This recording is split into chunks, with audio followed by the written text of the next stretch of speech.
Hello everyone. सो इस video में हम लोग क्लास 12th जो स्थिर वैद्युतिकी है वो चैप्टर स्टार्ट कर रहे हैं। ठीक है, तो स्थिर वैद्युतिकी मतलब इलेक्ट्रोस्टैटिक। ठीक है, अब स्थिर वैद्युतिकी मतलब यहाँ पर हमारा जो आवेश है, बेसिकली हम इस चैप्टर में आवेश के बारे में पढ़ेंगे। स्थिर वैद्युतिकी मतलब यहाँ पर जो आवेश हम लोग पढ़ेंगे वो आवेश क्या होगा कि रुका रहेगा। ठीक है, चलेगा नहीं। और स्थिर वैद्युतिकी जो इलेक्ट्रोस्टैटिक्स है हमारा क्लास 12th का, उसके अंदर हमारे पास दो चैप्टर आता है। दैट इज एक पहला आवेश एवं विद्युत क्षेत्र, दूसरा विभव विभवांतर एवं संधारित्र। तो आज हम लोग स्टार्ट कर रहे हैं फर्स्ट चैप्टर आवेश एवं विद्युत क्षेत्र। जैसा कि चैप्टर में ही देख पा रहे हैं, आवेश एवं विद्युत क्षेत्र नाम है चैप्टर का। ठीक है, तो यहाँ पर हम लोग आवेश के बारे में पढ़ेंगे। आवेश क्या होता है देख लेते हैं। आवेश चार्ज। ठीक है, तो आवेश क्या होता है? आवेश किसी वस्तु का वह गुणधर्म है जिसमें यह विद्युत एवं चुंबकीय क्षेत्र उत्पन्न करता है तथा इसके प्रभावों को क्या करता है, अनुभव ही करता है। तो आवेश किसी वस्तु का एक क्वालिटी है, गुणधर्म है, जिसमें ये क्या करते हैं, एक तो विद्युत और चुंबकीय क्षेत्र उत्पन्न करता है तथा इसके प्रभावों को भी अनुभव करता है। अब नेक्स्ट हम लोग की संकल्पना को समझने के लिए सबसे पहले हम सोडियम और क्लोरीन का एग्जाम्पल लेंगे।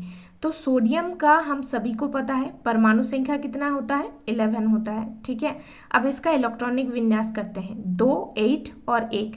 तो बेसिकली हमारे लास्ट कक्षा में एक इलेक्ट्रॉन बच रहा है और लास्ट कक्षा में हमें अष्टक पूरा करना होता है। तो अष्टक पूरा करने के लिए हमें 7 इलेक्ट्रॉन चाहिए। तो 7 इलेक्ट्रॉन लेने से अच्छा है 1 इलेक्ट्रॉन का दान करना, इसीलिए सोडियम क्या करता है, 1 इलेक्ट्रॉन का दान कर देता है। अब जब सोडियम ने 1 इलेक्ट्रॉन का दान कर दिया, अब सोडियम के पास कितने इलेक्ट्रॉन बचे, 11। पहले 11 इलेक्ट्रॉन थे और 11 प्रोटॉन थे, लेकिन इसने इस रीजन की वजह से 1 इलेक्ट्रॉन क्या कर दिया, दान कर दिया। अब 11 इलेक्ट्रॉन था, 1 दान कर दिया, तो हमारे पास 10 इलेक्ट्रॉन बचा। ठीक है, इतना समझ में आया, जबकि प्रोटॉन हमारे पास 11 ही है। ठीक है, तो यहाँ पर पॉजिटिव मतलब प्रोटॉन ज़्यादा है, इसलिए सोडियम के अंदर मतलब सोडियम के पास +1 चार्ज आ गया। इसको कहते हैं धनावेश। इसका मतलब हम इस चीज़ से क्या कंक्लूजन निकाल सकते हैं, हम इस चीज़ से ये कंक्लूजन तक पहुंच सकते हैं कि जब भी इलेक्ट्रॉन का हानि होगा तब हमारे पास धनावेश आएगा। ठीक है, मतलब पॉजिटिव चार्ज आएगा। अब हम लोग बात करते हैं क्लोरीन। अब देखिए क्लोरीन का परमाणु संख्या कितना होता है, 17। तो यहाँ पर हमारे पास इलेक्ट्रॉन भी 17 है, प्रोटॉन भी 17 है। अब वही सबसे पहले हम लोग क्या करेंगे, इसका इलेक्ट्रॉनिक विन्यास करेंगे। तो इलेक्ट्रॉनिक विन्यास अगर करेंगे तो इसका 2, 8 और 7, इसका मतलब इसके लास्ट कक्षा में 7 इलेक्ट्रॉन बच रहा है और लास्ट कक्षा में हमें अपना अष्टक पूरा करना होता है। तो इसके पास 2 चॉइसेस है, या तो ये 7 इलेक्ट्रॉन को दान कर दे या फिर 1 इलेक्ट्रॉन ले ले। तो इसके लिए आसान क्या है, इसके लिए आसान है 1 इलेक्ट्रॉन को ले लेना, और उसके लिए आसान था इलेक्ट्रॉन लेने से अच्छा है कि आप 1 इलेक्ट्रॉन का दान कर दें, है ना। तो इसके लिए 1 इलेक्ट्रॉन लेना आसान है, इसलिए क्लोरीन क्या करता है, 1 इलेक्ट्रॉन को लेता है। अब जब 1 इलेक्ट्रॉन इसने लिया है तो पहले से कितना इलेक्ट्रॉन था, 17 और प्रोटॉन कितने थे, 17। अब 1 इलेक्ट्रॉन इसने एक्स्ट्रा ले लिया तो इलेक्ट्रॉन इसके पास हो गए 18 और प्रोटॉन वैसे ही, प्रोटॉन 17। तो यहाँ पर अगर इन दोनों को हम कंपेयर करें तो कौन ज़्यादा है, इलेक्ट्रॉन ज़्यादा है। तो इलेक्ट्रॉन पर माइनस चार्ज होता है, इसलिए क्लोरीन के ऊपर माइनस आ गया। ठीक है, इसको बोलते हैं ऋणावेश मतलब निगेटिव। इसका मतलब इससे हमें क्या पता चलता है कि जब भी इलेक्ट्रॉन में वृद्धि होगी तब हमारे पास नेगेटिव चार्ज आएगा, ऋणावेश आएगा। अब हम लोग बात करते हैं आवेशों के प्रकार के बारे में, मतलब टाइप्स ऑफ चार्जेस।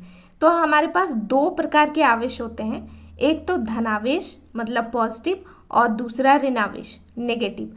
हमने अभी देखा आवेश की संकल्पना में कि धनावेश कब आता है, इलेक्ट्रॉन की कमी या हानि पर, ऋणावेश कब आता है, इलेक्ट्रॉन की वृद्धि पर। अब आप देख सकते हैं मैंने यहाँ पर कुछ एग्जाम्पल्स लिए हैं। मान लीजिए यहाँ पर एक छड़ है, ठीक है, जिसमें पॉजिटिव चार्ज है।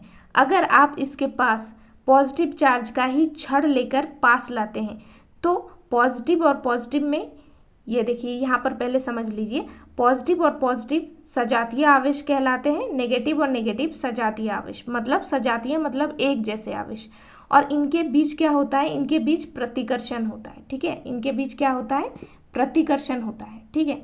और पॉजिटिव और नेगेटिव जो है हमारे पास यहाँ पर आप देख सकते हैं ये वाला, इसको बोलते हैं विजातीय आवेश। मतलब दोनों अलग अलग आवेश है, एक पॉजिटिव है और एक नेगेटिव है। तो जब हमारे पास विजातीय आवेश होते हैं तब विजातीय आवेशों के बीच आकर्षण होता है, ठीक है। इतना समझ में आ गया।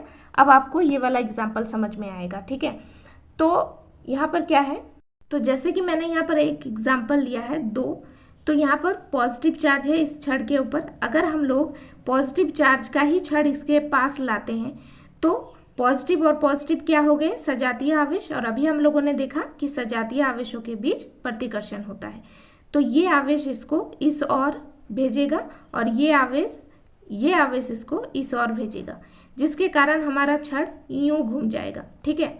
दूसरा हम देखते हैं, मान लेते हैं इस छड़ के ऊपर नेगेटिव चार्ज है, ठीक है, और हम क्या कर रहे हैं, हम पॉजिटिव चार्ज वाला एक छड़ इसके पास ला रहे हैं।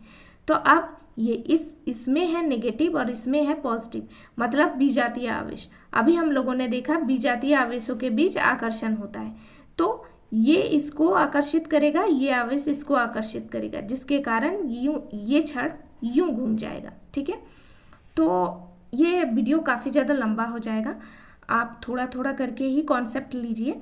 और ये नोट्स आप अपने नोट्स उतार सकते हैं मेरे नोट से।